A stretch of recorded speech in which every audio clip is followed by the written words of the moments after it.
Hey GearBoxTV fans, we have something really different for you on this Test Drive Tuesday. The last couple of weeks we've tested some brand new 2017 models, and so this week we thought we would do something really different and test a 1957 Ford, and not just any 1957 Ford, a 1957 Ford Fairlane 500 Skyliner, sometimes called a retractable hardtop, or sometimes it's even called a hideaway hardtop. These cars were pretty unique in their day. They were pretty expensive, one of the most expensive cars that Ford made. They were about $500 more than a regular convertible, and it's pretty unique. We'll put the top through its paces in a little while, and we'll tell you all about it. I'm going to drive it, and I'll tell you a little bit about the specs and what all it'll do and what it won't do. One of the interesting things about this is you have to start it in neutral. You can't start it in drive. And although it says it's a 2-speed on the shift indicator, it's actually a 3-speed, but you start off in second gear.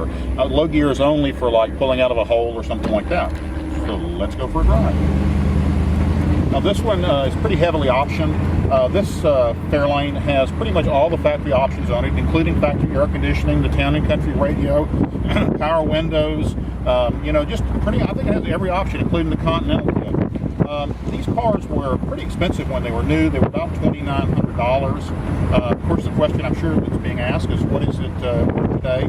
A really nice one is worth in the neighborhood of about $50,000 to $55,000. This is a pretty decent example. It's not a show car, but it's a very nice one. Car drives real well. It accelerates pretty well. It is, of course, just a 2-speed automatic, but she'll go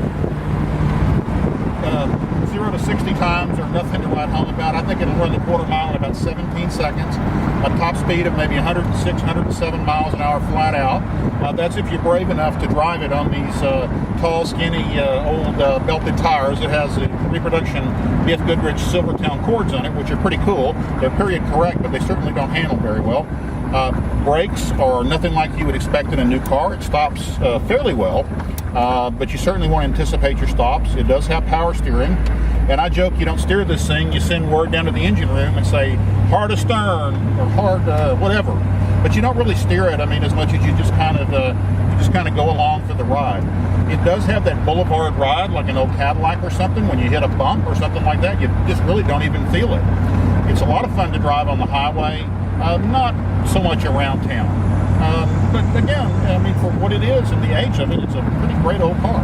Just set it to go.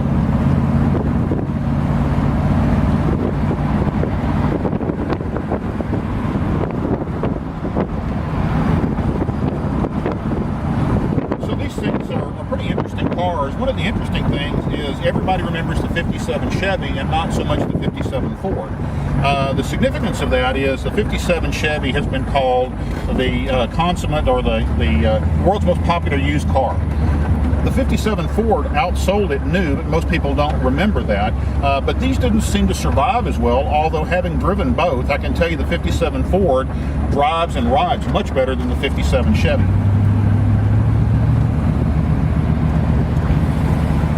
And again, here we go. I'm going to pull over here, and I have a little something I'm going to read for you. I printed this out to make sure that I wouldn't get the details wrong. So I'm going to pull over right here and read this to you so that I don't wrap this thing around something or jump a curb. There were no hydraulics used in the top mechanism on this car as they were on the regular convertibles of the era, including the 57 Ford Sunliner. The Skyliner top has 7 reversible electric motors, 4 lift jacks, a series of relays, 10 limit switches, 10 solenoids, 4 locking mechanisms for the roof, and 2 locking mechanisms for the trunk, and a total of 610 feet of wiring. Now, having said that, these things sort of had an undeserved reputation for not being particularly reliable, but the tops actually work pretty well. I mean, as long as everything's in good shape and something hasn't gotten corroded or wet, it seems to work pretty well. As a matter of fact, what I'm going to do here is we're going to go through the top thing from inside the car.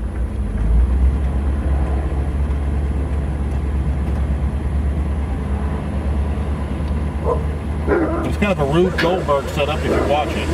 And you think the top will hit you in the head sitting in the car, but it won't. And of course, there's almost no trunk space on this thing because the top takes up all of the space. And whenever you drive it somewhere, of course, what everybody wants to see is the top go through its motions.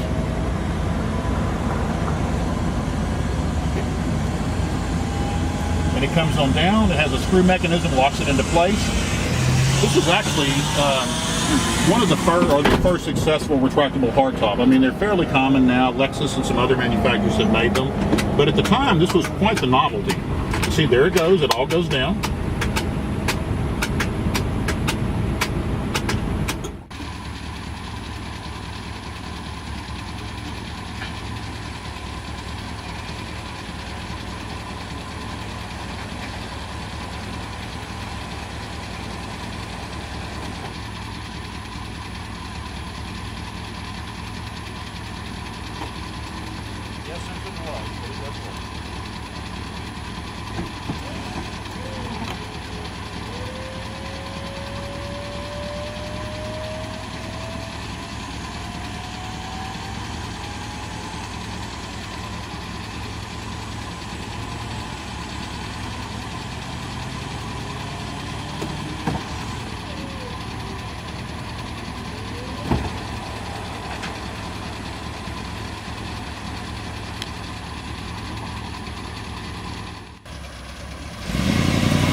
So there you go. That's kind of the way the whole thing works.